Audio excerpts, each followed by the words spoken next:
Isang kababayan natin Pinay OFW sa bansang Kuwait patay na ng matagpuan. Ngunit hindi dahil sa gera o tensyon na nangyayari dito sa Middle East, kundi sa heart attack o atake sa puso. 41 anyos na OFW na tubong Dagupan City namatay sa Kuwait dahil sa heart attack. Balitang tinutukan ni CJ Torida.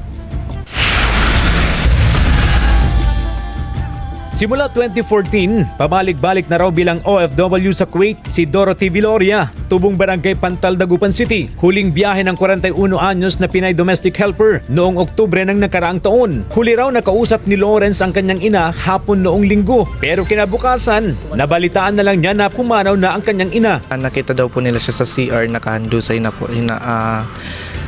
Wala na daw po siyang malay. Tapos tinatakbo daw po siya sa ospital pero parang hindi na daw po siya umabot sa ospital.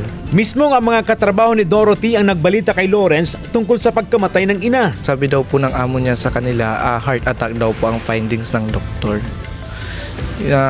Kung yung ano naman po, kasi nasabi po sa amin ni mama na may problema nga po talaga sa puso niya. Ulila na rin sa ama si Lawrence at ang tatlong iba pang kapatid. Sobrang hirap po kasi. Sobrang bata pa ni mama.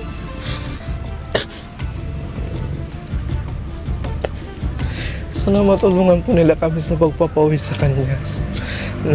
Sana maiuwi na po namin siya agad-agad. Para makita pa po namin yung katawan at mayakap po namin siya.